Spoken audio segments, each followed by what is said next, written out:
Good evening, everyone, and welcome to tonight's webinar. We are recording this webinar for future viewing. If you'd like to tell others to join in and they're not able to make it tonight, so you'll be able to find that on our website. We're glad you're here tonight. We wanted to continue the conversation that we started just a few weeks ago. Tamara, if you'll advance the first slide.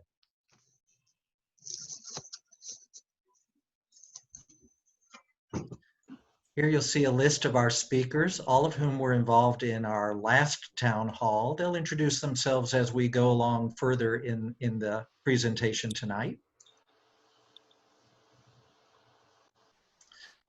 So this is our agenda, and we'll move into our opening remarks and setting expectations. We want to get to your questions. There were so many after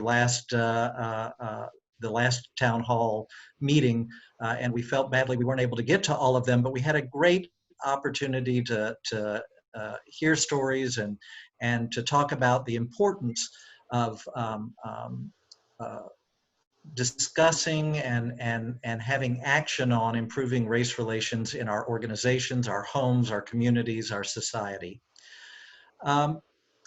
First of all, this is a marathon, not a sprint. These issues did not come about overnight. If you're part of this call because you're looking for 3 easy steps of how to overcome racism after 400 years in America, this isn't the call for you.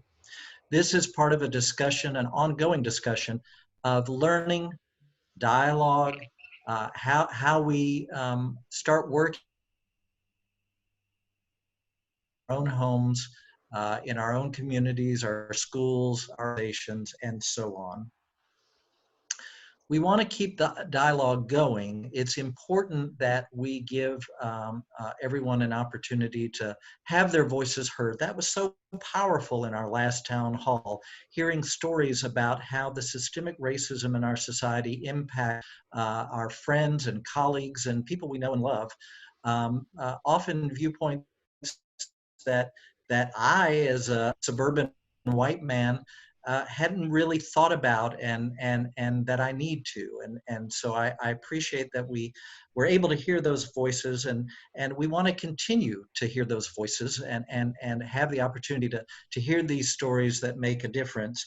But we also want to make sure that we have time to talk about actions that we can take individually, actions that we can take as citizens, actions that we can take as an organization. And you, of course, are a member of the Ndsc, and we want to be better at what we do. And part of that is making that we're serving everyone and that we are open and inclusive of everyone. So with that being said, we will have some discussion tonight. All members will be taking part in this discussion on our panel. But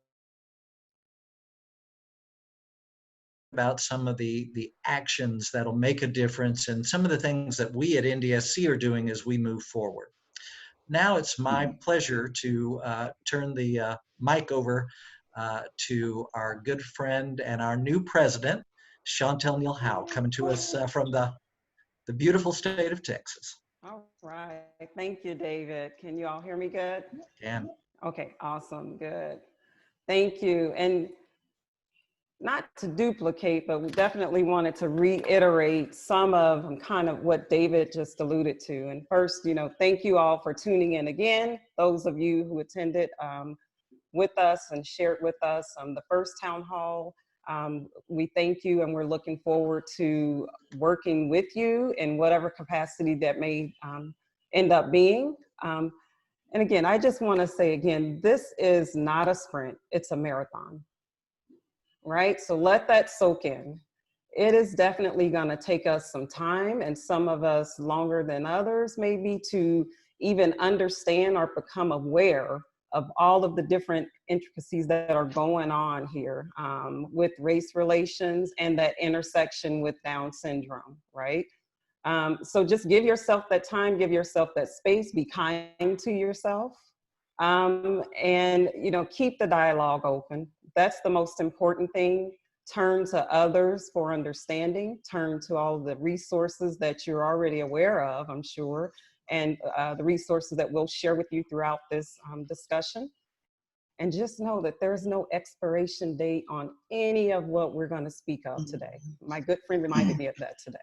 So, you know, no expiration date.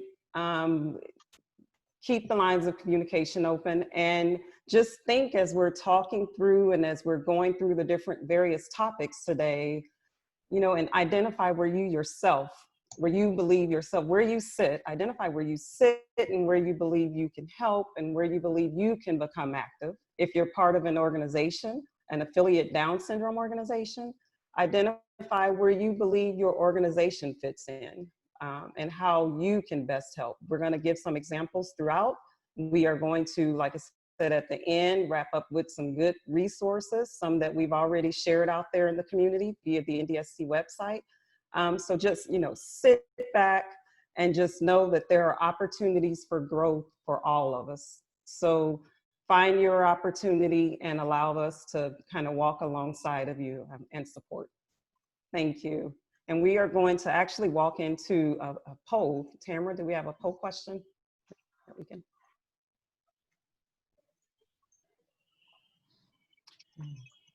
Yeah, so if you all can just answer this quickly. So how do you plan to do better? Was there one before this one, Tamara? So yeah, yep, it's actually up here on the slides.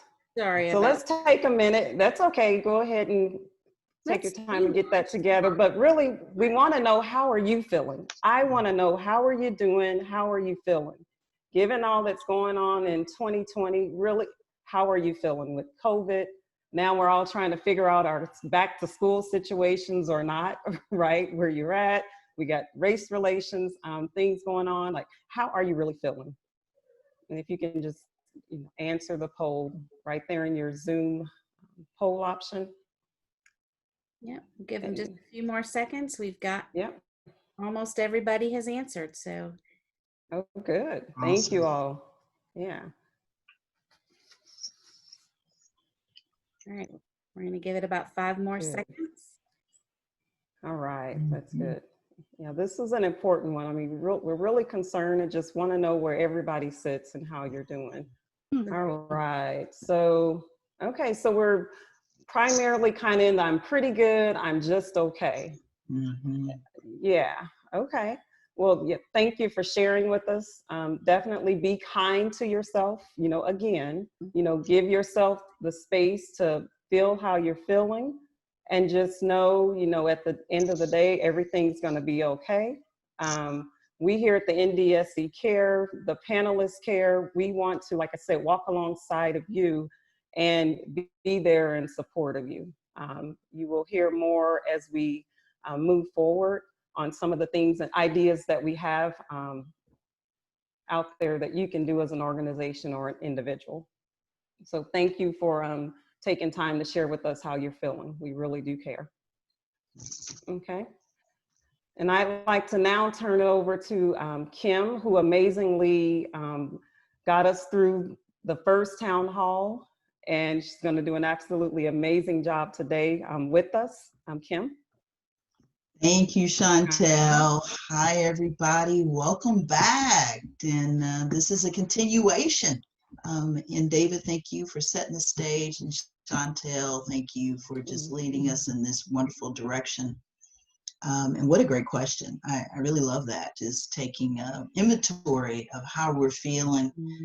Just to give everybody a reminder, my name is Kimberly Ewing. For this purpose, this is Kim. I go by Kim with friends, and so I'm hoping everyone will see me that way. And I am also a trainer, implicit bias trainer, anti-racist trainer, emotional CPR trainer. I'm a trainer. I love training. And I'm just honored to be here today to be a moderator for this great continuation of the conversation on race relations. And now it's, what do we do? Where are we going? And really getting to answer these great questions. So thank you once again. I would really love to also just reiterate what Chantel said. Please take care of yourself during this time. because we do know some of the questions that you've answered may really just kind of speak to your heart. And you really would like to have that perfect answer, like David said. But, we're going to do the best to be able to guide you and help you and support you during this time that we have together. So to get started off, I would love to have each of the panelists, the lovely panelists, to introduce themselves once again. Give us your first, last name, and what you do and why you're here. So let's start with Tony. Okay. Tony, tell us a little bit about you. Sure. Good evening, everyone. Tony Zanfordino. I'm located in Maryland. I'm married. I have 2 kids, one 26 and one 13, soon to be 14-year-old who has Down syndrome. Professionally, I'm a program manager for a government contractor here in the DC area. Wonderful. Thank you so much, Tony. Roxanne, how are you? Oh, well, thank you. I'm Roxanne Hope Chandler. I work in family engagement for the Department of Public Health. I have 2 daughters, age, 20 and next week 22 somehow. And I'm happy to be here. Thank you very much. Somehow that happens, doesn't it? They have birthdays. It's rude. That's what it is. It's rude. Oh, you're forever young, though, Roxanne. Forever young. Thank you, Roxanne.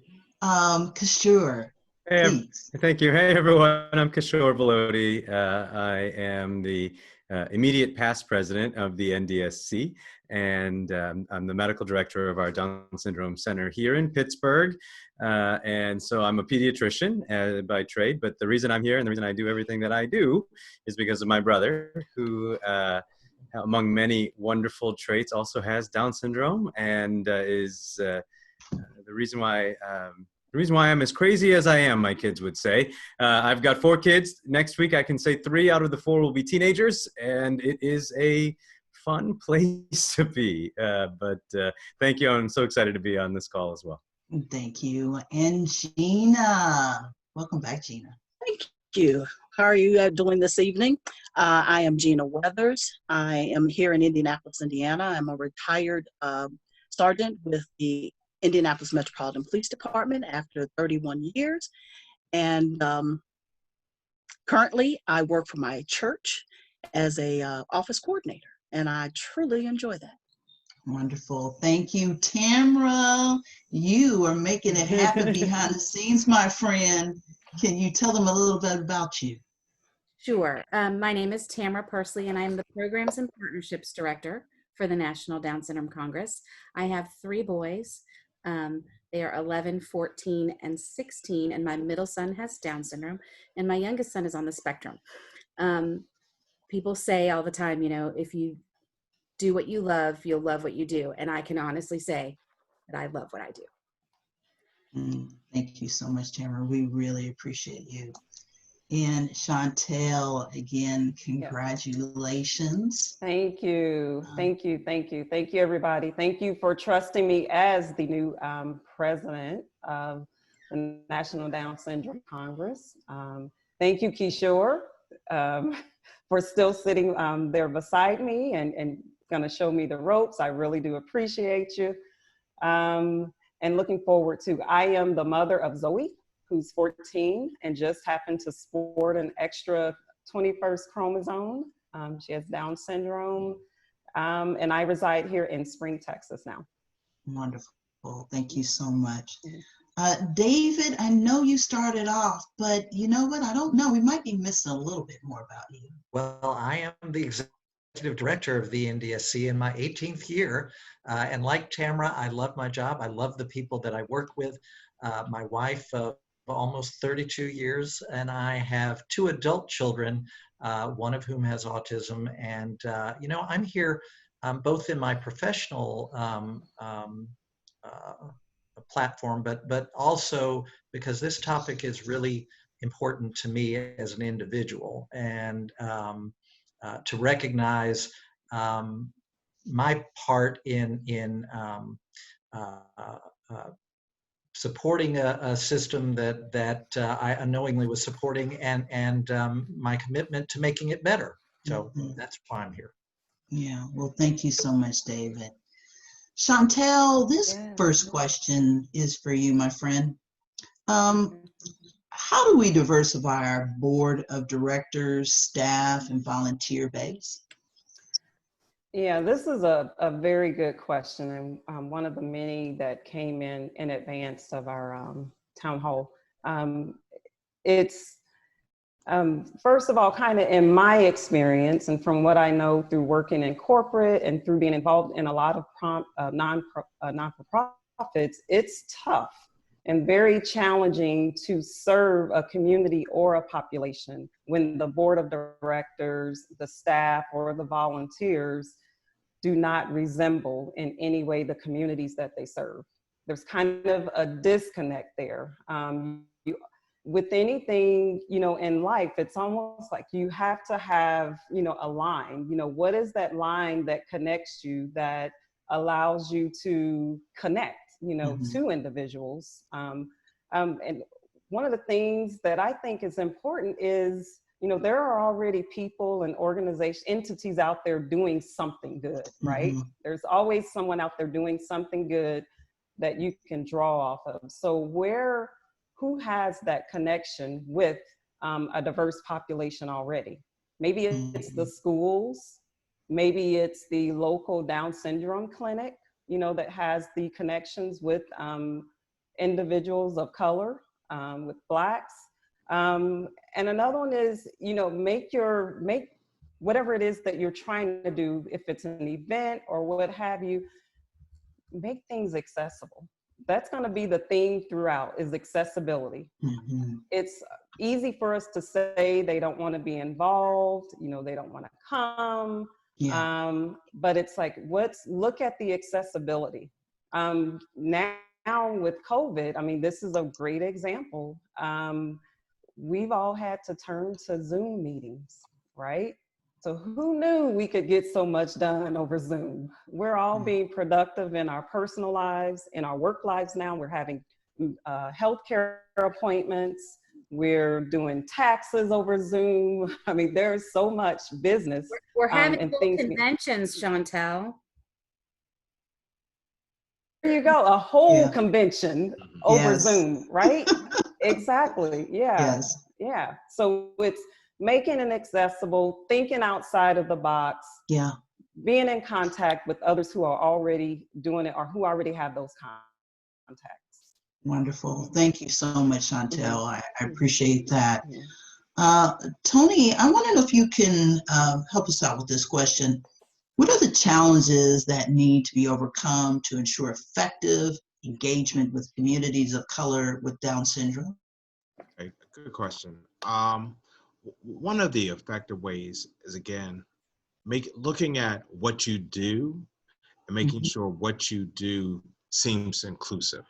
And that can be designing your website to show people of color, also people of different nationalities, because it speaks volumes when people see a reflection of themselves.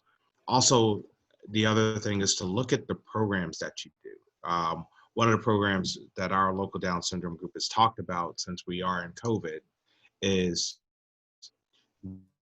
going and saying, we're going to pick a restaurant and order dinner for the families, meaning our Down syndrome group will pick up the meals for the families that respond and let us know they're coming. That way it's a good chance to see different people. I mean, of course, practicing social distancing. Right now in Maryland, depending on where you are, there's open dining in restaurants. So we can technically still eat in the restaurant at social distance. The other thing, again, is looking at your programs, looking at finding where there are people who may be willing to serve. You may not always have a person with Down syndrome that's African American or in a minority community and so forth, but you may find people who are in the minority community that are interested in helping out. So when you're searching for a board member, that's where you try to engage. It's people who may be willing to serve because it's a good cause, right? Everybody's in it for a good cause. So those are the things that come to mind when I look at the said questions and think about how to engage people. Wonderful. Thank you so very much, Tony. Yes, And David, if I can follow up on please. Tony's comments and also Chantel's, yeah, I think a lot of our affiliates are looking for diversifying their board, and it can be hard to identify families at times or board members at times. And as Tony said, there are other places in the community. You can go to your local chamber of commerce. You can look in the business community. There are national American fraternities and sororities that are not for those of us that were in the college version, where it was drink and drown, and then that was it after you graduated. Many of these organizations maintain a lifetime connection that is also involved in professional development. So there are other places in the community that affiliates might be able to go out and say, look, we are committed to diversifying. We are committed to this, but we're looking for someone that might be willing to walk alongside us with that. Yeah. Great point, David. And yeah, with speaking of the fraternities and sororities, there are a lot within our Down syndrome community. Just happen to have a loved one with Down syndrome, so a great place to start as well. Yeah, I'll piggyback on that one, of course, because I'm in a fraternity. Yeah. And no one knows about those party days, David. We were all professionals when we were Exactly. Yeah, we try not to remember the party days. We don't know what you're talking about. I was speaking hypothetically. But to really echo on what everyone else is saying, that's a good start. And that was one of the things I mentioned, because most of them have local chapters. Yeah. And then those local chapters are anywhere between 50 to 700 people who would be interested in helping out in the community and being your partner. Because they then know somebody that's connected to the community. Like my local fraternity chapter, when we have different events, they will come out and support. So that's just a good piggyback. David, thanks for bringing that up. I like that, Tony. We at Ndsc, we have a long way to go, and we admit that and we own that. But many years ago, 2003, when Cornell University did a survey of our membership, they found that we were overwhelmingly white and upper middle class. And that means we were not representative of the Down syndrome community. We are still not. But we have made efforts to diversify our board, to diversify our photography on the website, to be more welcoming, to increase the amount of programming that we have in Spanish, for example, programming at the convention for communities of color. But still, we have a long way to go. We are far from where we need to be, and we are committed to getting there. Yeah, thank you so much, David. This might piggyback on our question from Carol Gass brought in a question. And she's saying, will Ndsc formally make diversity a priority? And will they purposely and intentionally in achieving that diversity? And how will that be accomplished? So that's a lot there, right? Yeah, I'll let somebody else take that question. Yeah, I think David was on definitely he was on the road on that question. I think, yeah. Well, yeah, we certainly are committed to doing better. And like our affiliates and other organizations, it's a learning process. It's also a budgetary process. You know, you put your money where your priorities are. And so we have made good strides. We have done many things correctly, but as I said, we are short of where we need to be. And we need to look at things, including our programming, including our staffing, and how we engage with communities. You see here on one of the bullets, outreach is cross and engagement is in italics, and that's because outreach indicates, you know, some people from afar, some folks that are other, that are outside the family. Engagement says we just want to make the living room bigger, and invite more people into the family and engage them and make it meaningful and inclusive. And I'm very proud that our organization, if you look at our board, is diverse, and that our programming is to a certain extent diverse. But like I said, still work to go, and we are committed to that. And that is part of what our board and staff will be discussing as we continue to move forward, how we do a better job. Thank you, David. And I know that's just going to be an ongoing thing, a commitment, as we said, right? Because it's not a sprint, it is indeed a marathon. I'd like to go ahead and get to another question. Roxanne, this one is for you, maybe, my friend. How can race gain relevance in the priorities of Diaz support groups so that programs, resources, and budgets be proportionately allocated to communities of color?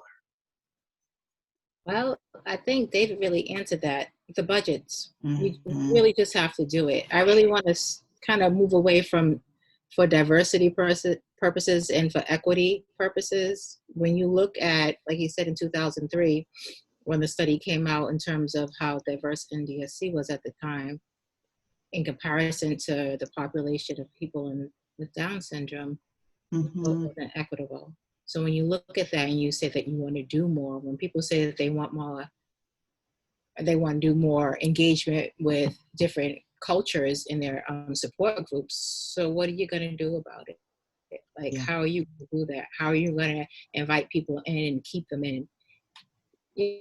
Sometimes it comes down to budget. I even hear this in family engagement in our work. I'm like, put it in your budget. Make it happen. It sounds so simple to me, but I'm like, if it's a need, if this is something you want, it's priority. It's intentional, right? Yeah. So I love it. It's simple to me. Yeah, thank you so much for that. And you're right. It is about priority. It's about being intentional. It is all about the budget. Gina, I have a question for you, if you don't mind. How can your organization include or engage first responders? And they're talking about our organization right now. Well, I'm beginning to work on something, trying to develop a curriculum to give to or present to the recruit class that currently is in right now, and just giving them knowledge, the best thing. So I would say by training, and not just the new officers, but the veteran officers, whether it's through an in-service or actually being done through e-learning, since we're computer so much now and Zooms and that type of thing, and trying to keep social distancing, but just providing them with the information, and then having some type of involvement from maybe someone that's part of the Down syndrome community here in the city, and then maybe possibly having any medical information or medical personnel to provide emphasis on what they have learned from the book and what we've tried to show them in a PowerPoint presentation. And then the next thing I would say would be engagement, and that is getting involved with the community.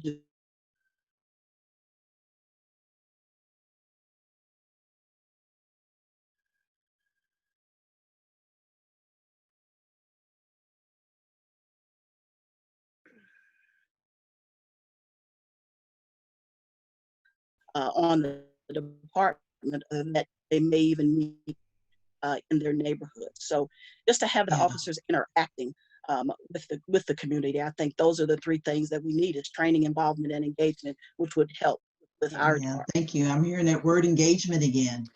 And I'd like to add some other, ideas, is taking it from, kind of holding the organizations accountable as well, the Down syndrome organizations. We, ourselves, our local entities can host, we're always meeting, so when we're meeting, some are events, some are picnics, some are holiday events, some are, meetings where, our adults or children are involved that have Down syndrome. Invite our first responders, to those meetings, even if it's, 10 minutes out of a meeting. It's the quality of time spent together, not the quantity. So it doesn't have to be, again, a big to-do. you know, organization XYZ say, okay, we already have this meeting on the calendar. Why don't we just invite our local law enforcement or our local EMTs or our local, whatever the first responder is, you know, that's important to the community, to this event, or, you know, whatever it is that you're doing, a meeting, and spend some time together. Yeah. Whatever that would look like for your community. I think each community may be different. Your needs may be different depending on whether you're on the West Coast, in the South, the North, East. Some of us may be further along. It just depends on where you are. Well, Yeah, and I love that. Oh, sorry, Kim. Following up on that, as some people know, I'm a recovering. They say there's no cure for politics except death, but I'm trying. But I think our local affiliates are very well placed to work with their local governments and their elected officials. You know, if the people lead, the leaders will follow. And you have a great opportunity if your first responders, whether you're talking police or firefighters or EMTs, if there are community engagement boards, do they have a member with Down syndrome or a disability or a family member of someone that does? And if not, why not? Because according to the census, that's about 20% of the population that has some disability. So if you have a 10-person board, that should be at least 2 of your members right there helping to represent the community. In terms of having interaction with, for example, police officers, it's great to come to affiliate outings, whether it's a Halloween party or a walk or whatever you have. But we have already identified that African Americans are underrepresented at these events. So can your affiliate, again, with local officials, work on maybe getting those officers to go into the schools and meet students and get to have some one-on-one time or classroom time. So you can be an advocate for change in your community, and you're very well placed to do that. I love that. Thank you, David. And what I'm also hearing is building relationships, right? And that's truly important, coupled with education and training and engagement. I love all of it. Tamara, do you mind if we advance to the next slide? The next question I would like to give to Kishore. This one is for you. Why do an inordinate percentage of Black individuals with Diaz not have good health outcomes as compared to white individuals with Diaz? Yes, what a question. And it's not a simple answer by any means, because one thing that I've learned is that race in itself is not a biological cause of disease. There's no gene in a Black person that makes them more likely to have infants who die early, or asthma, or high blood pressure, or diabetes, you name it, heart disease, all of these things that in medical school we're trained to learn that if you're Black, you have a higher chance of these things, somehow because you just happen to have a darker skin color. And it's just not true. The issue is, as we've talked about, I think even in the last town hall, it's a systemic issue. It goes so much deeper than just the healthcare, because things are broken medically and have been broken for a long time. And as I've been learning over these past many months, it likely begins right when Africans were forcibly brought to our country and not given the healthcare that they needed. And even to this day, access to good healthcare is such a problem for Black people in general, but also anyone with Down syndrome as well, within the Black community as well. Like, how close is the nearest health clinic to the home? Or how does a Down syndrome clinic necessarily reach out and engage? As I've been challenged and challenging myself over the last many months, is how do we get out and like David was saying earlier, bring people into our living room of a clinic where we could provide the care and the preventative care that people with Down syndrome would need. Or the people who are providing the care, are they competent? Are we putting trainees and students in places where we know that the population is Black? Intentionally, this is perhaps being done in in many, I should say, university settings. Even health insurance, the employment that Black people are offered. Are we giving the opportunities to get a health insurance where it's an equitable employment, where if somebody else is going to get health insurance for doing the same kind of job, why is it that we have these disparities in Black communities? Or even things like, is the employment providing enough financially, as it should, so that people can buy those more healthier foods, which we all know are more expensive and harder to find, and fast foods are cheaper, but we also know they add to many of these health risks that we say are more common in people of different races. And then lastly, I want to just make sure we touch on this very important topic: is there trust in the community, right? If an entire group of people has been mistreated throughout not just their own lives, but their entire time here in this country and their ancestry included, with medical experimentation, like practicing surgical techniques on people, and Tuskegee, of course, we know very commonly, but there's so many times that medical people have taken advantage and done harm to people who are Black. And it's left so many Black people feeling, I think very rightfully so, that the medical system is there to cause harm and not help. And that includes Black people with Down syndrome as well. So it's not an easy answer, but there's definitely a solution that starts with the way that doctors are trained and the way that we approach and engage, as you said, the Black community. Yeah, that's a lot, Kishore. And, that's why I'm hoping you're taking a moment, everybody, just to breathe, just to regroup. I know some of this conversation can be very triggering, and it may bring you back to hearing stories that your parents or your grandparents, or even experiences that you've had with your loved one or even yourself at the doctor. But again, it sounds like generational trauma and really just being educated and really developing these relationships so we can get to a better place. Yes. All people and make sure that everyone is getting the best care that they can. Sure, thank you so much. I know that question is a lot, and it is so many things. We could stay on that all day. Yeah. David, I would like to pull you in on this question, if you don't mind. The person says, what can I do now to ensure my child lives a decent life after passing? And I trust the system to take care when I'm gone. And that question just hits my heart, because I think every parent thinks about that. Well, and I told Chantel and Tamara this afternoon, I said, I hate to say it, but the answer to that second question is no.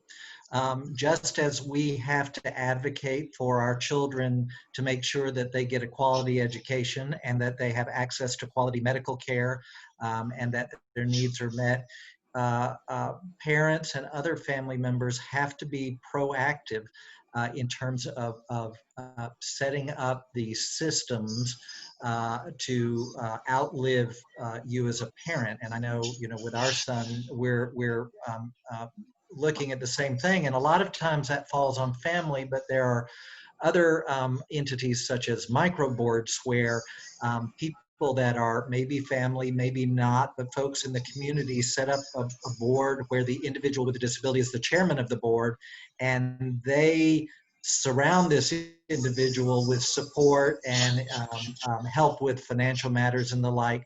So often I think people look right away at guardianship, and that is, in my opinion, should be a last resort, because individuals with disabilities don't always need guardianship, or maybe a partial guardianship. There are so many other empowering options. There are special needs trusts. There are ABLE accounts, of course, on the financial side.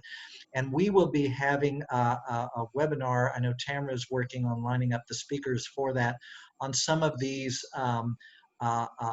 issues in terms of making sure that your son or daughter with or brother, Kishore's a sibling, or sister, have the care and the support they need later in life. But no, do not trust the system. Do not hope it'll just work out. This takes time, and we are here to help you learn more about that. And we will announce on our website and on our social media when that webinar is set up, hopefully in the not too distant future. Thank you, David. I appreciate that. And, you know, I think just having that guidance is very powerful for people. And, you know, it allows them to be able to sleep at night, because I know that's a huge concern. Roxanne, I have a question for you. How can we make sure that equal treatment is given and that all options are effectively communicated to everyone of every color? We can't. I love you. I love you so much. I love you too. Okay. What we can do is to really show people the importance of one message, like giving one message, you know. But I also want to say that sometimes there needs to be some extra message, you know, in terms of health or in terms of different things. Like Kishore talked about some of the health disparities out there. So there might be some more messages that I need to be told for my daughter in terms of health, you know, based on disparities in health. Like in terms of asthma, I know the rates for Black folks, we have higher rates of asthma. So things like that, there might be certain things, like a lot of times, like I run a support group for Black families who have children with Down syndrome, and I often would get the question like, why are you separate? And I was like, well, sometimes there were questions that came up in a Black community that were different, and people didn't always feel comfortable asking those questions to somebody who was white, who might not know, quite frankly, you know. That's just what it is. But we can never make sure that the same information is getting to everybody, but we can really try hard and work at it and make sure that each one of us spreads the information. It's probably why I'm so tired, and just trying.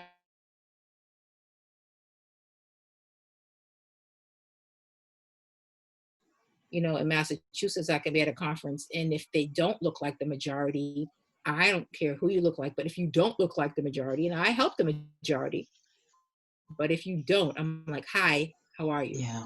It's good to see you. Thank you for coming. It might not have been easy. You might not see anybody else who looks like you, who speaks your language. How you doing? How'd you find us? Please come back. Yeah. So I just charge everybody to do that. Yeah. Everybody. Yeah. Yeah. Thank you for that. I think that's really important. It's always nice to see someone that looks like you, right? And there's nothing wrong with wanting to see somebody who looks like you. We are all family. We're cousins. Yes, we are. But there's such an anger out there. There's such an anger out there for when there's groups with Black folks who want to see somebody else. Because I have to tell you, I was like, guess what, guys? There's questions about hair, about certain lotions, and you're not gonna know. Right. Don't get so upset that somebody wants to talk to somebody who understands. How dare you? Relax. Be okay with it. It's all right. Yeah. And thank you for doing that, because that's really important. And I think sometimes those are in the majority class, they're used to seeing themselves all the time. They don't know what that feels like. Well, I've been doing a lot of talk, and I have some allies out there in the Down syndrome world that I've been giving some situations to. My favorite talk is, you ever see a child, who has red hair and sees another person with red hair? Yeah. They're like, I've been saying this story. They look and say, hey, look, there's another redhead. Yeah. And I'm like, it's okay. It is okay. Be kind, people. Yeah. Spread my story. There's beauty in diverse Down syndrome family, right? Yes. Very much so. Well, thank you for that. I appreciate it. You're welcome. Next slide, please. Next slide. All righty, Chantel, this one is for you. If we are all here in the Diaz community because we have a family member who has Down syndrome, syndrome.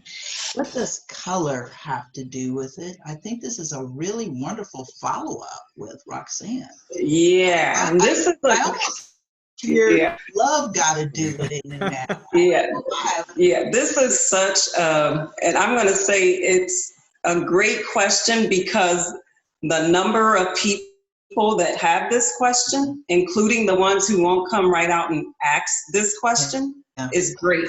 You know, the numbers are great. You know, people want to know, well, what does it matter?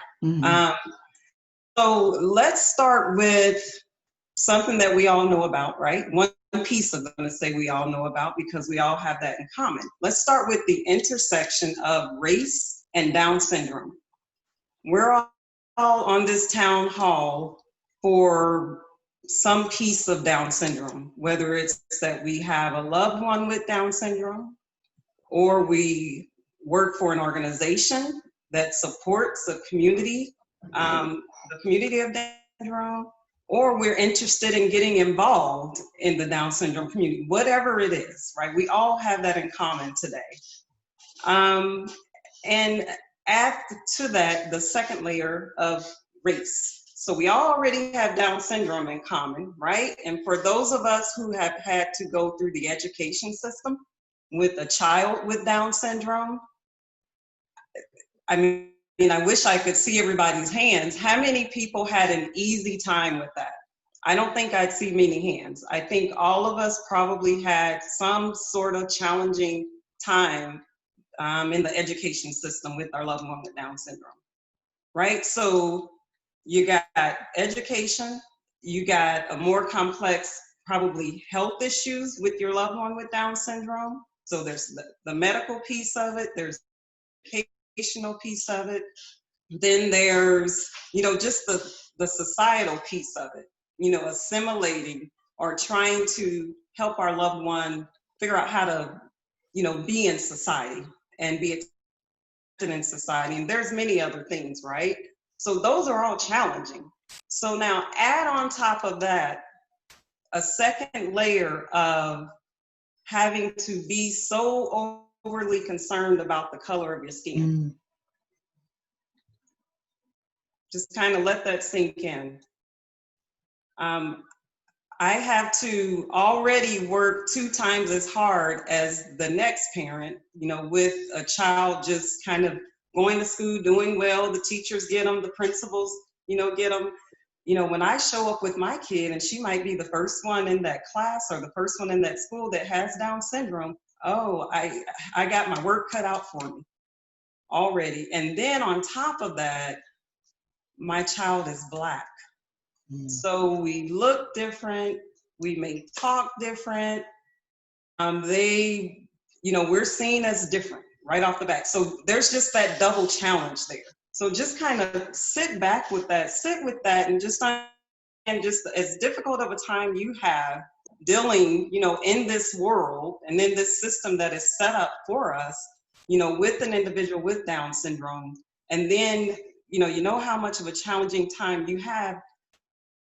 On top of that, just try to put yourself into the position of someone that also has to think about race or the color of their skin on top of the educational system, the health issues, everything that all of us already have in common because of Down syndrome. Well, That's why it matters. I mean, I can't, saying it's double the work is not even described. I mean, does anybody else have a better way to describe it? I'm just saying it just makes it all the more, you know, challenging. I also have been in many situations when I've seen a group of parents who go for like a basic rights training or information, like around like educational rights. And I've seen the struggle of how many parents, it just so happens that the parents of color, Black parents, have the harder time getting into inclusion classrooms. Like it's just like, I'm like, does anybody else not see this here? And I hear, and like they'll talk about services and resources that they can't get to, that they hear other people get to, that they might not have in their district. And I'm like, it starts with race. Like when you look at everything, and if you do a lot of racial equity work, I know it shocks some people, but it always starts with race. And I'm like, wow, it's written right there on the wall. Oh, And and Roxanne, you've probably seen these figures from our friends at the ARC of the United States, but just 4 bullet points here. Labor force participation is lower for Black people with disabilities, around 17% compared to those who are white, 21%. Black children with disabilities lose more days of instruction from school suspension, 121 days per 100 students compared to white, which is 43 days per 100 students. 25% of Black students with disabilities never graduate high school compared to 16% of non-Hispanic white students. 28 is 55.17% for Black individuals with disabilities compared to 39 for white individuals with disabilities. So big disparity, and these are, facts. Yeah. I got a phone call recently asking me to find somebody to do, they wanted to find a young woman, a Black young woman who was working with Down syndrome.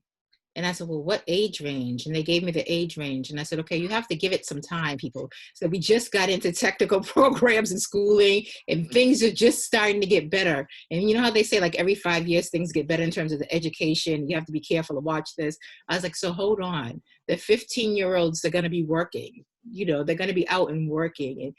But it was a few years ago. They were looking, I was like, yeah, you ask a little bit too fast. It's like, all we can find is, a lot of white students, they're out and working. I said, in suburban areas, yes. Mm-hmm. I'm like, yeah, and it sounds like this is just one hurdle that white people don't have to deal with, right? I mean, racism, you don't have to deal with it. And like David said, those are facts, those are numbers.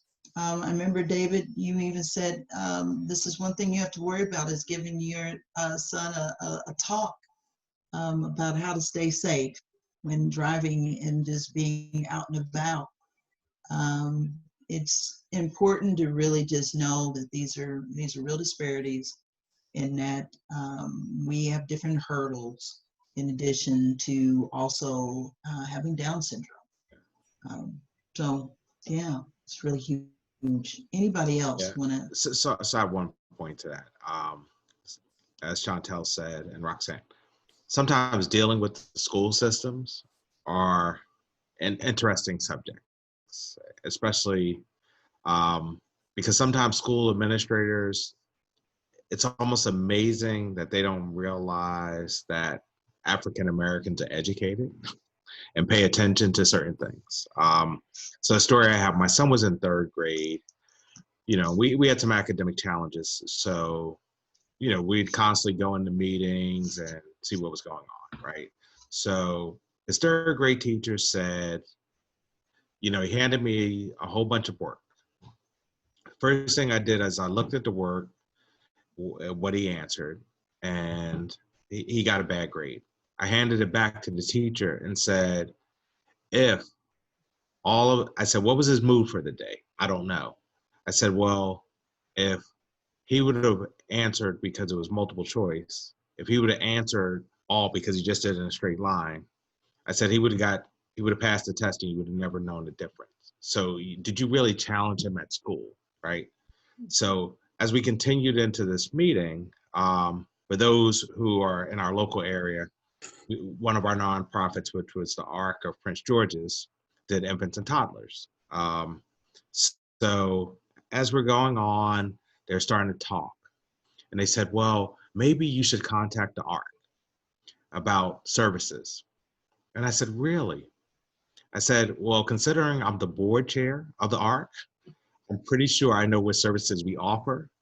But it was just so amazing how there was no connection to what was really going on and how people deliver services, because it was always, hey, we're pushing back on you instead of fighting, for kids in education, because one of the big things is all kids can learn, right?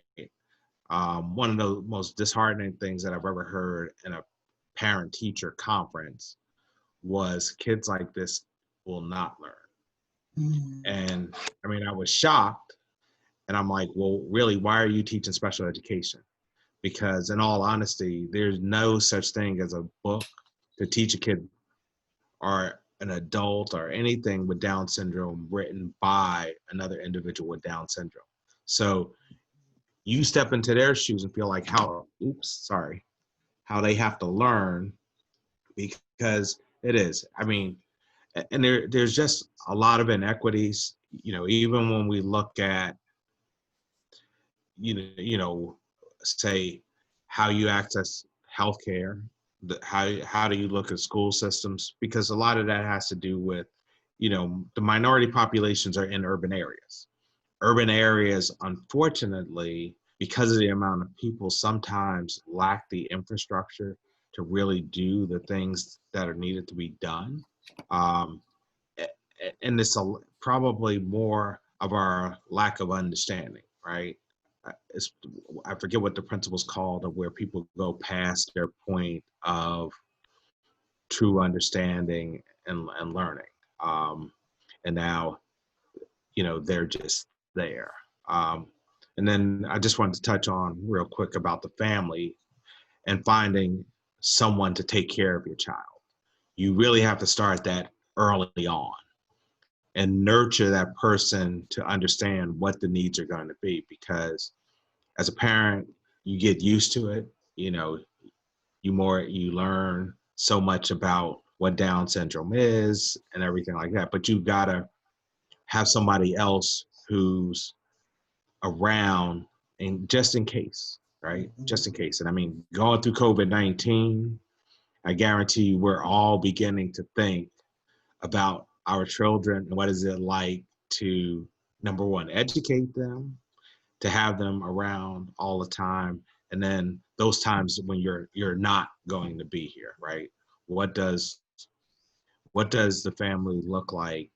What does their life look like when you're physically not there and you're not coming back? Yeah, that's whew, I don't know about you, but I had to take a deep breath on that, because that's real life, and being prepared, being educated, asking good questions, and just really being realistic, like you said, Tony, right? That this day is going to come. And let me, while I'm in good health, to the best of my ability, plan for it now. While I'm smiling and while things are good. So thank you for sharing that, Tony. Gina, I have a question for you. How should parents approach the conversation? This is almost a little tweak on this, but I think it's really good to have. How should the parents approach the conversation about race relations with their children with Diaz? Well, I would say that you would probably approach it the same way you would with any child. And the first thing I think you want to do is make sure that you're showing an example, because it's not something that's learned. It's something that they're shown. So it's not automatically that there is a difference. Children see what we do and not what we say. So they pay a lot of attention to that. And I think the biggest point would be to build confidence and self-assurance in your child. Assertiveness, those words I always remember from that movie: you're kind, you're smart, and you're important. And those are the things, those three things are instrumental in building confidence in a child, building them up, making them know that they're important, because they may run across someone that feels that they're better than them, but your child will have that confidence through you and say, I may not be as fast as you, but it doesn't change how I feel or what I think. So I think sharing that and giving them that information, and being open, because you know how to approach your child. You know how they learn, you know how they understand, and you know how they communicate. So being able to share that information at their level, where they would grasp it, I think is very important. But the most thing is, in our society, the way things are now, it's forever changing. Yeah. And I feel that it's most important and that I feel that parents want their kids to be prosperous and productive no matter what level that is for them. And so by sharing that information, regardless of what race relations it is, they're important and they are smart, they are kind, and they can do whatever it is that they choose to accomplish. Mm-hmm. Thank you so much, Gina. Anybody else would like to also chime in on that one? Or I know already you've had some conversations, I'm sure.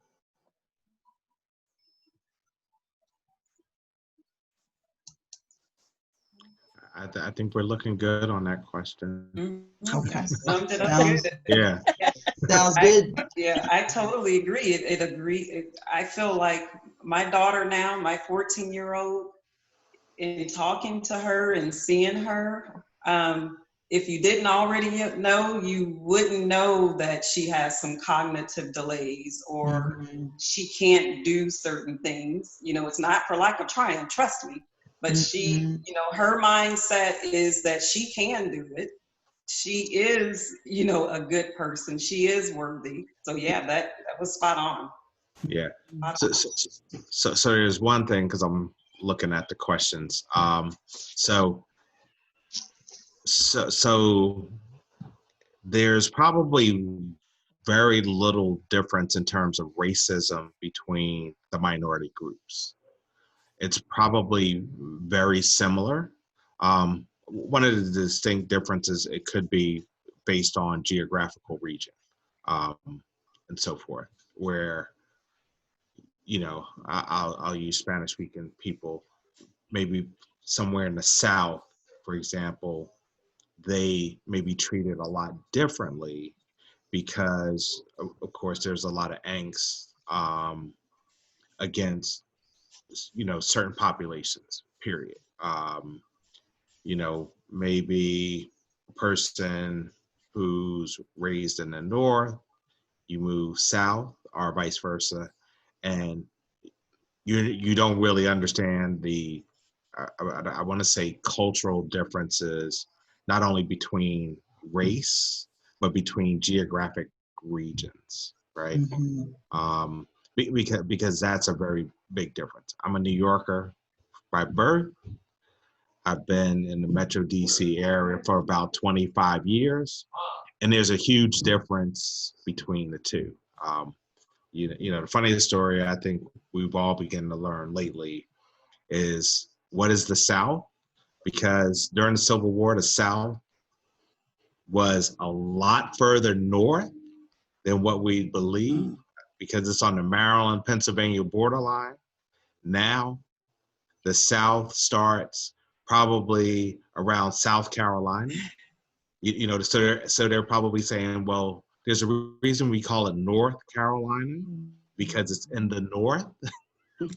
So I mean, all of that makes it very interesting when you start looking at the different minority groups, because the different geographic regions probably change how people are treated.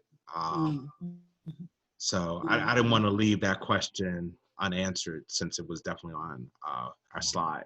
Well, and I would say, you know, not as a member of a minority group, but the majority group, I would agree with you. A lot depends on where you are and your community's interactions with others. Individuals can have a very different experience based on their background, level of education. Is so many factors. Whether, you know, there are 1,000 different factors. I know, talking with folks in Oklahoma, there's still a significant issue with the Native American community and prejudice there.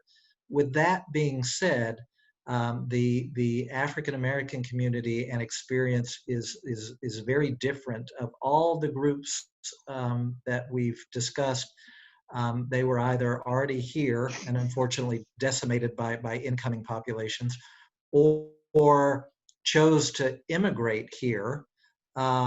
The African American community was brought here forcibly, and historically was thought to be less than, and in the eyes of the law, the Supreme Court of the United States ruled that. The Constitution ruled that they were a percentage of a person in terms of determining representation.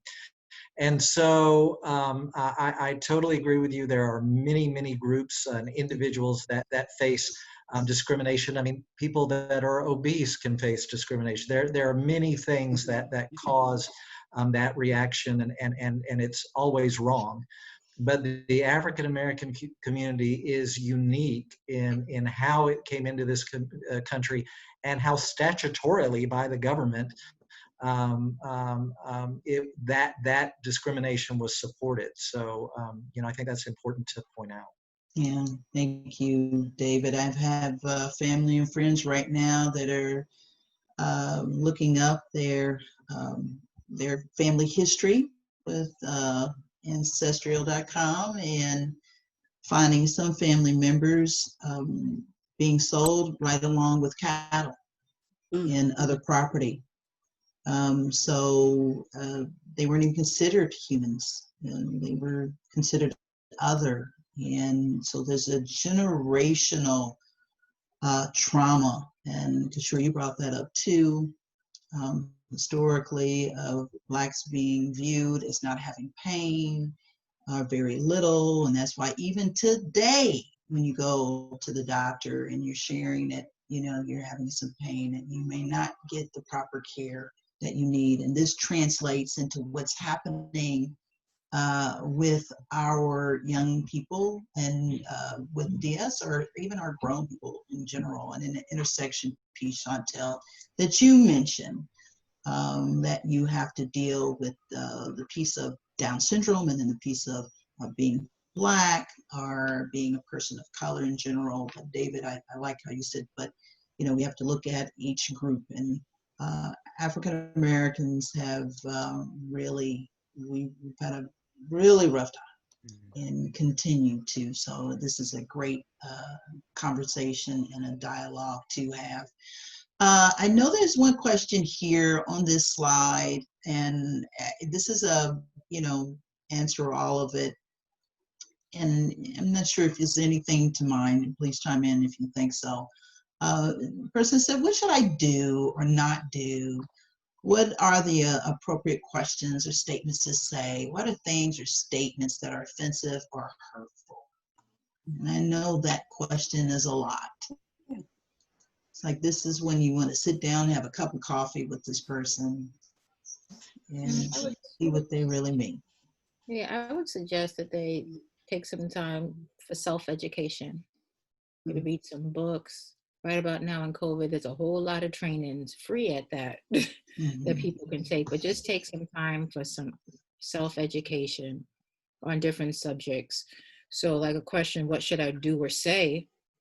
They can take almost like there's workshops and trainings out there on, I don't know, effective communication, like just like in communication and the racial climate, just exposure. Because I guess basically that's what it is lack of exposure, not knowing. And I can't fault somebody like that when they know that they don't know and they go out to educate themselves. I would say you don't walk up to the one Black person you know and you see and you ask them. You don't burden that person. You educate yourself. You take the time to just expose yourself. There's so many lists of books. Amazon is running out of books because everybody's searching these books. So self-education.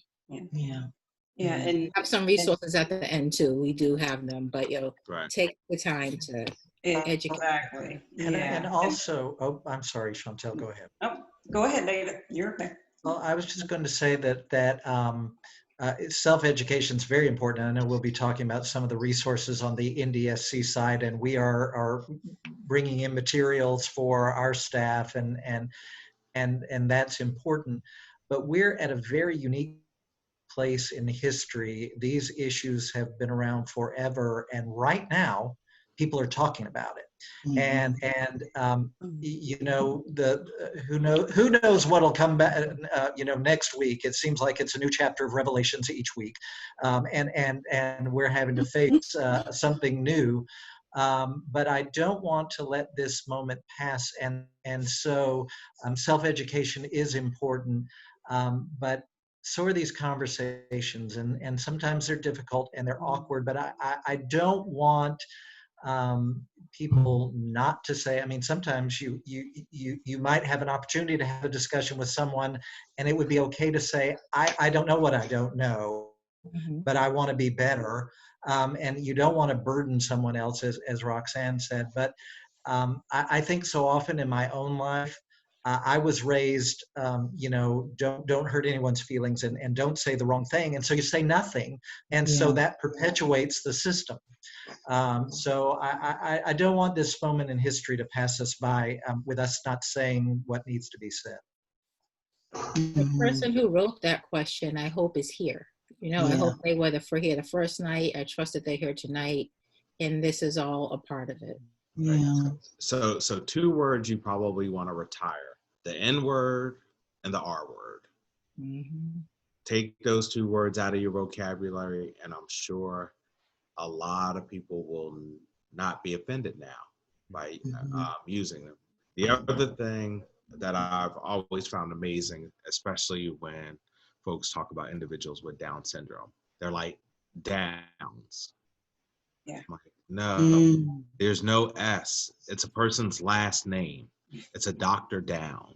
So there's no such thing as Downs. And that probably just drives me crazy. And is to a parent. Yeah. More so probably parents hear it, because until the children get older, that's it. And the other thing that's probably offensive is making them feel like they're different, and not in a good way different. A child or adult, no one wants to hear I'm slow. Yeah. Yes, they're different, but no one wants to hear I'm slow, or the other things that we probably don't even realize are offensive, but now we pay attention to. So, also forget about the little yellow bus, because, that's, jokes sound good when you're younger, but as you get older and you have children with disabilities, certain things just resonate as more offensive to you.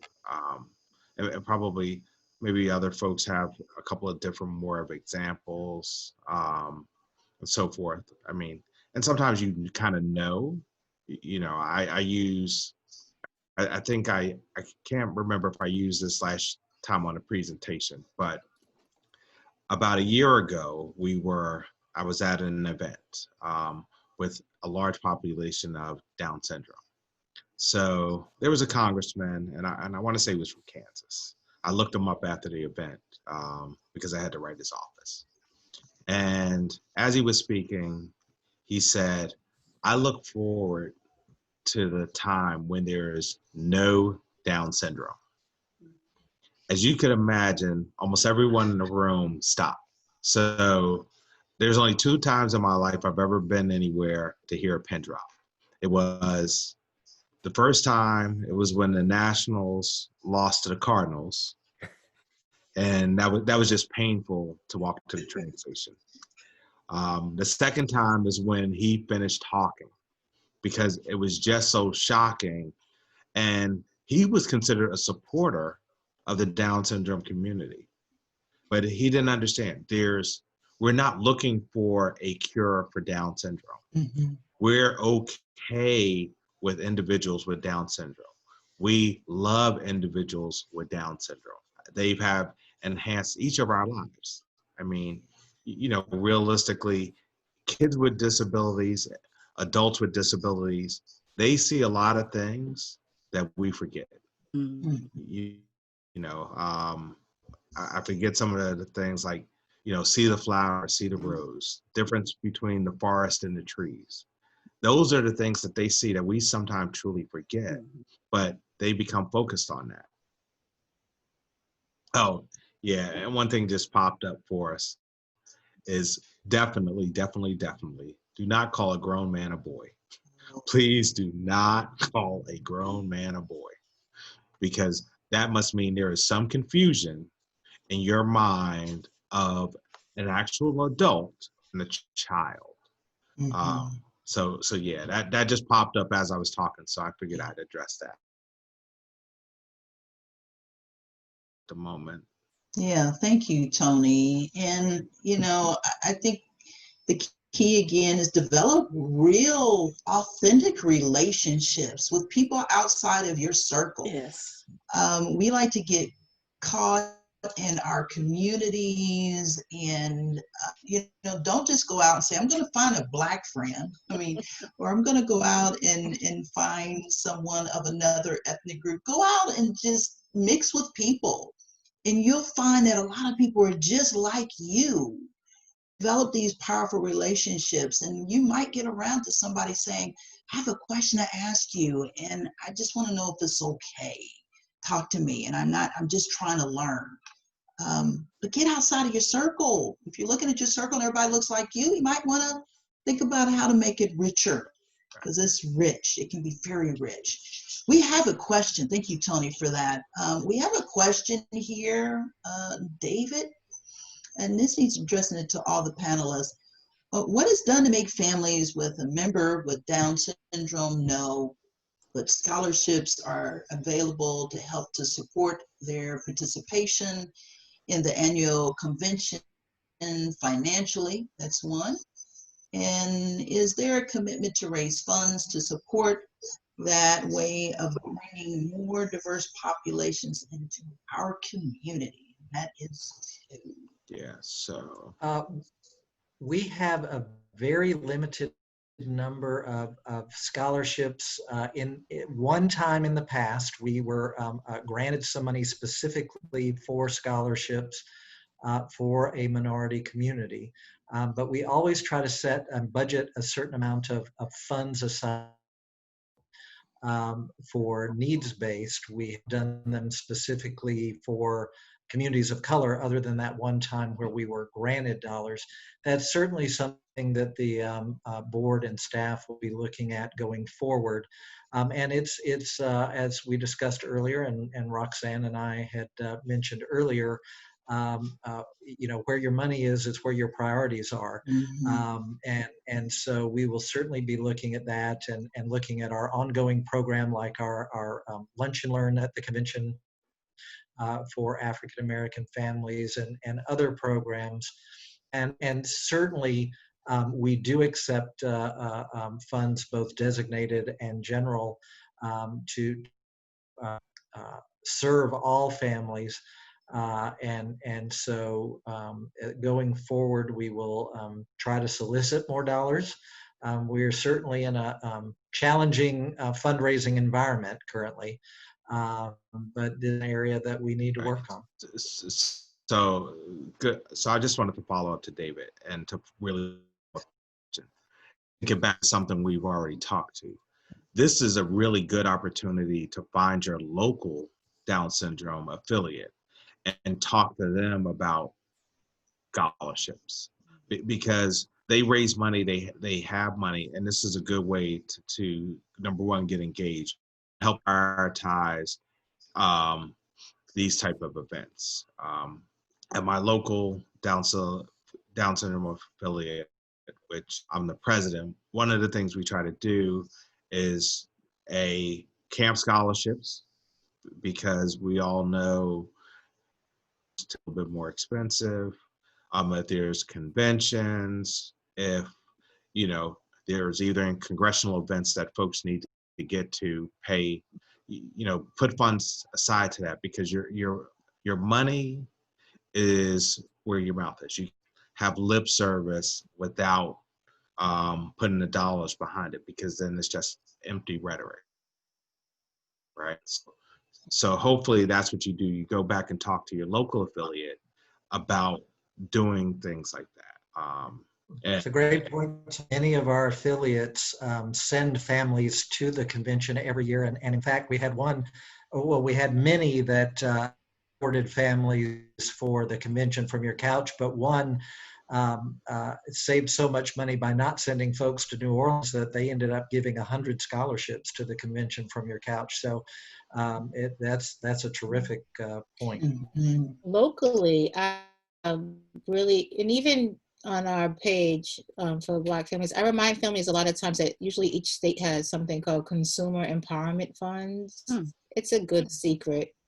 And that's when in each state, there's funds put aside for families who have children with special needs to go to conferences and things like that. And it's about up to $500 a year per family. They're not going to put a flyer out about this though, where you get to apply. And only so many people get to go. It's real tricky, but you can apply. But what the bad thing about it though, to me, is that you get reimbursed. So if you don't have the money ahead of time, which you have because income, it's difficult, but you get reimbursed for that. They no longer, I've used it before to go to a national conference many years ago, but they no longer allow you to use money to go out of state. You have to use it in the state, it might be to their local conferences. Yeah. But we gotta get places. And we have had families supported by their local Kiwanis or Rotary or other civic organizations as well. Right. So. Absolutely. Yeah, thank you for that. And I had a statement that came through in our little question box and wanted to at least address this. Just really being African Americans or Blacks or people of color, what do we prefer to be called? And I just want to let you know, everyone is different. Some people like to be referred to as Black. Some people like to be referred to African American. So just ask, and it's okay. Everyone has a preference of what they would like. And some people like to be referred, when you're talking about of color, I think that just really opens up to everyone. So I want to make sure we address that too. The other thing is Black can be more inclusive because you don't know if somebody is African American. They can be from someplace else, from the Caribbean, That's right. from any place, or from a Spanish-speaking country, and you don't know. You don't want to assume. Thank you for that. Very proud of where they're from. So to be more inclusive, just to say Black. Yeah. Yeah. I mean, and another thing is probably don't say anything about color.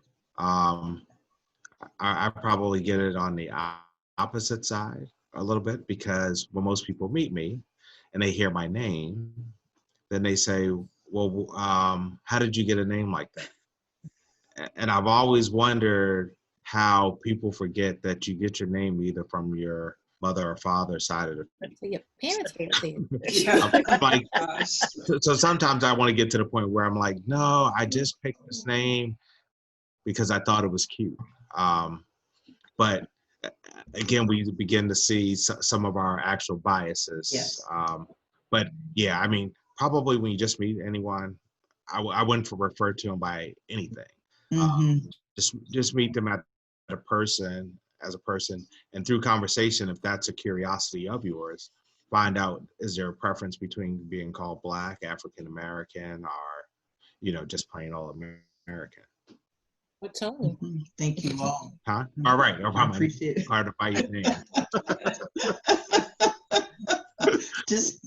I love it. This has been another great conversation, and we're going to have more conversations, as David said, and Chantel.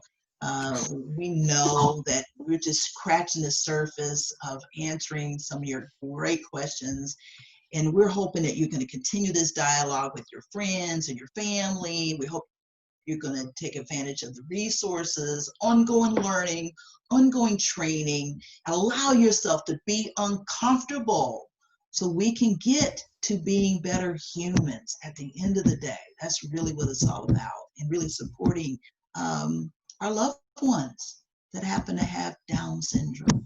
Tamara, I would love to engage you in this particular piece, my friend.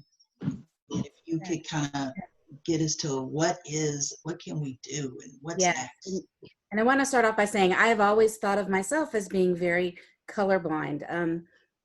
I grew up in an area where there were not a lot of people of color, but then I moved around the country a couple of different times, and I've always felt that way. But I've learned so much through this process. I saw a great saying the other day that said that you need to get comfortable saying that you were wrong about something and that your mind has been changed, that you should do more research before you argue something, and that there's no shame in being wrong, only refusing to learn. So what I want to share with all of you are the things that you can do. The NDSC is making diversity and inclusion a priority, more than we ever have before. So we have put together a resource page that is on race relations on our website under programs and resources. On that page, you can find how to explain race to children, how you can all do better. Obviously the links to these town hall meetings and the things that we're going to do moving forward. There's also a couple of podcasts on there, and I understand that there's might be another one coming soon. We will continue to add more great information to this page. But one of the things that Kim has brought to us is this implicit bias training that is a free online training through the Ohio State University Kirwan Institute.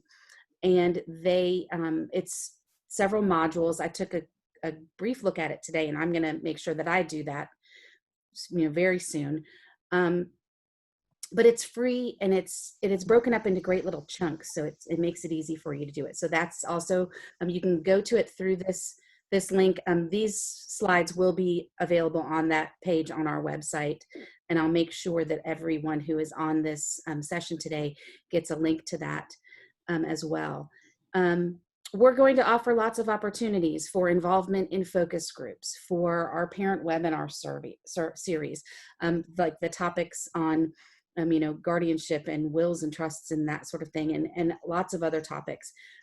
We have those ongoing, but we want to focus in on those. But we also want to hear from everyone about the topics that are most important to them, because you can say if you build it, they will come, but storms in storms. Georgia. So Welcome you're back. back. I'm sorry. Welcome back. I'm so sorry. It's having okay. You know what? Everyone is used to this now, Tamara. Well, I'm Yeah. not sure where it left off, It's so not sorry. breathing. It's called having Zoom patience. Everybody needs to develop Zoom patience. Hopefully you've frozen in an attractive manner and not like, Right. Sure I was. You keep telling me. So where did you guys lose me? I guess you were talking about the parent webinar series. okay. Yes. So we want to hear from you though on the topics that are important to you. It doesn't make sense for us to do webinars if it's not anything you want to learn about. So we need to hear from you.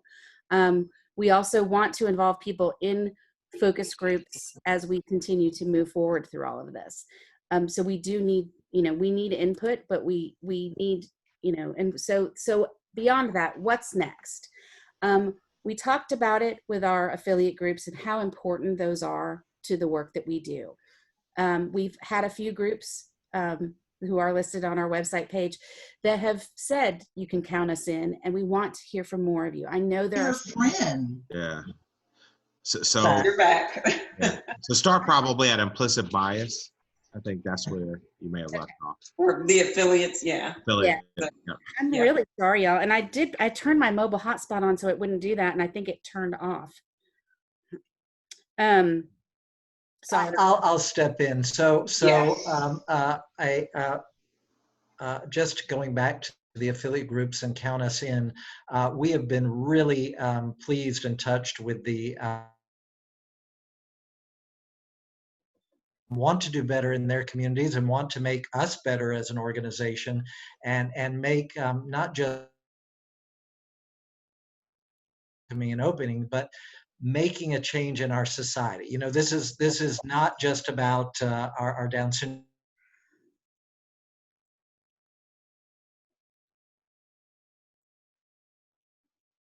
We will be working with them going forward in terms of how we can all do better. The implicit bias focus group is really an opportunity for those of us in the majority to talk about some of these challenges that we are recognizing in ourselves and in society, and some of the systemic issues. And so there will be opportunity for discussion there. And again, safe discussion with members of the panel. We have an upcoming webinar series, which Tamara was mentioning earlier, and this one is very important and very timely. If you want to see change and you want to affect it, then you need to register to vote, and more importantly, get out to vote. A lot of people register and they don't get out to vote. And as a nonprofit organization, Ndsc is not going to tell you who to vote for, but you need to make sure that your voice is heard, and that your elected officials are responsive to the issues that are important to you, including dismantling systemic racism in our country. So those are things that we can all do, and we will be helping to encourage folks to register. And then, like I said, follow up and vote. And this year, that may mean seeking an absentee ballot in time to get it, and so that you can get it back in for it to count. So we've got a lot of homework that we each have to undertake this year. Tamara, did I miss anything? I see you're back. I'm back, and I'm sorry. And now I'm going to start a GoFundMe for better internet or something. I don't know. But it's the weirdest thing. We have great internet, but and I don't know what's going on, but it's been a struggle all day today. So I apologize for that. Thank you, David. I really hope, and I do want to jump back just for a second to the affiliate groups. We need to hear from the leaders. I know there are leaders on this call tonight. I want to hear from you. Alexis and I, Alexis, who works at the Ndsc, focuses a lot on our affiliates, and we really want to involve you in this and help us all do better. We really do. He wants to hear from you, Alexis. She wants to hear from you, affiliate organization. Really She does. Tamara, Please contact Tamara. And you matter. She wants to continue this conversation, and she needs your support, and she wants to put her cash apps up there. I'm just joking. If she's not frozen, she just wants us all to support her.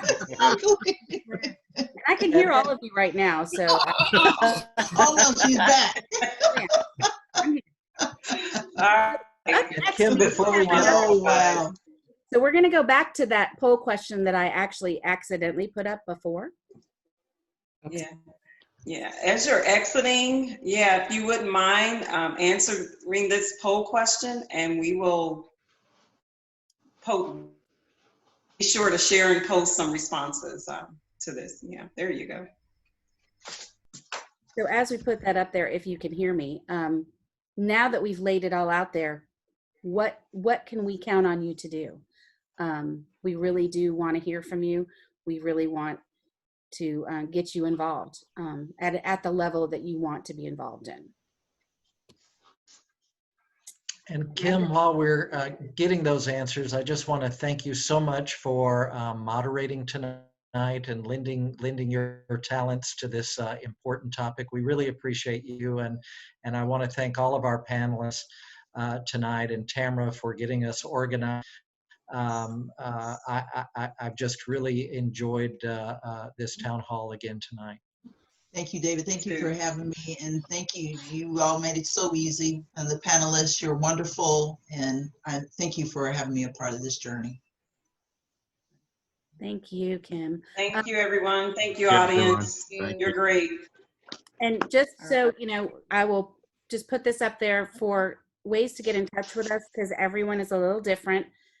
You can go to our website. We have Facebook, we have Twitter, we have Instagram, and there's always the phone too. We do answer the phone when people call the Ndsc, and we want to hear from you. When people call. Yes. Ndsc answers the phone. The internet's working. Don't quit. Don't quit. Okay. Please don't quit. We need you. And we're practicing finishing sentences as well. Yeah. What an appropriate way to end with a nice, robust. This is awesome. Oh, wow. There we go. Oh, wow. Great this is feedback. Stuff. Let's see. 75% read books, articles. That's Yeah. good. This This is really good stuff. Yeah. Okay. Okay. All right.